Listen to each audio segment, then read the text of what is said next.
Oh, Jesus. Help me, Lord. Help me, Lord. This noise is killing me. You actually do not know how noisy Nigeria is until you try to film. Okay. Bye-bye noise. Be gone now. Hi guys, and welcome to another episode of Reviews with Tutu. I'm your girl Tutu, and today promises to be fun because we're going to be reviewing yet another movie. Please don't forget to like, don't forget to subscribe, and turn on your post notification to be able to see when I post new videos. Okay, so let's just get right to today's video. Today we're going to be reviewing the movie A Quiet Place, the sequel. If you're yet to see the first part, I tell you, please, after this video, don't pause this video, wait, finish this video first and go and watch the first part, and then you can now, come and rewatch this review, because I feel like you would understand it better if you watch the first one. Today we're not here to talk about the first, but the second.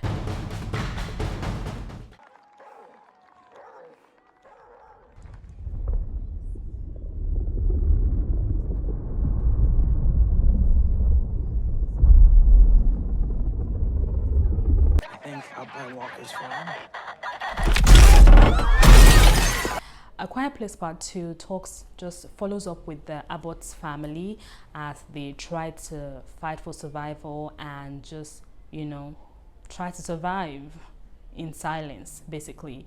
The aliens are still very much around, still very much killing people, and in order for you not to be eaten or be killed, you have to be silent.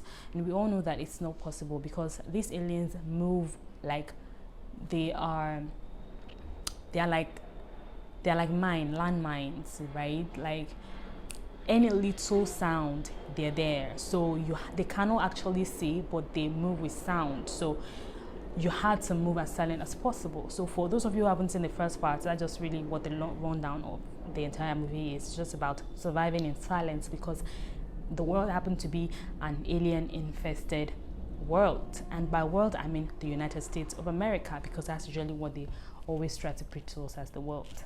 Anyways, I digress. Now back to the story. So it tells the story of the Abbott family trying to survive.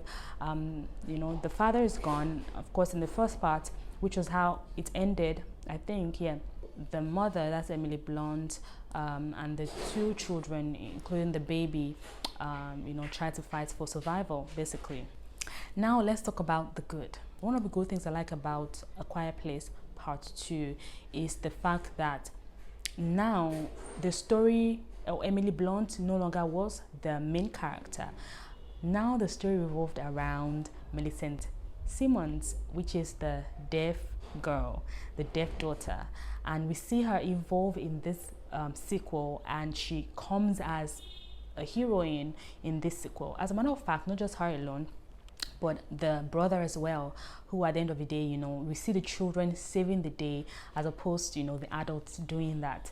And I really like that part of the story. I like the fact that they developed these characters, especially the deaf daughter's character, that's Regan, and her character developed and it evolved, and you can tell how much she had grown. Now the story takes us back to the very first day of the UFO's invasion into the world, which was not told in the first part. So it was sort of like a fresh perspective, sort of telling us, day one of how everything started, because from the first part we just started seeing them being silent, and they had to now introduce to us the fact that okay, this was what happened and all of that. But for the second for the sequel, we were taken back to the very first day it all happened, and it was really nice to tell the story from that angle. And also it was nice to see the father again, and just see him as a hero that he is, or he was. They introduced us to a new character played by Cecilian Murphy, who was living his own life in isolation. We can see that he's probably also lost his family as well, his wife and his son. So they introduced us to that character and how he took Emily Blunt and the children in, including the baby, to sort of look after them, even though they were doing fine looking after themselves. Now, another good thing about A Quiet Place Part 2 is the introduction of hope, silver lining. So in the first part, we have seen that, okay, so they ended the first part with, okay, there might be hope, because now Regan, which is the deaf daughter, sort of with her father, developed a system where you can use a radio, what's it called now, the wave from radio, whatever, to affect the sound, like sound wave or whatever, to affect disorient the aliens before killing them. So that was sort of the hope we had. But now in the sequel, the hope was further developed, knowing that there was actually an island where there are people living normal lives actually resided, and there were not so many people.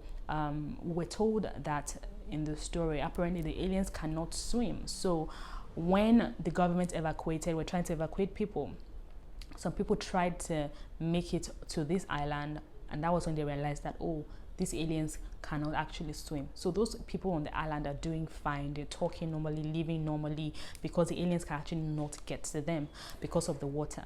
So that's another thing, I mean, when there's a horror story, I don't like horror movies that are just blue, there's no hope. We like hope, and of course, not just to dash our hope. They actually did get to this island. That is Regan and the character of Cillian Murphy got to the island and discovered the island, and we're happy.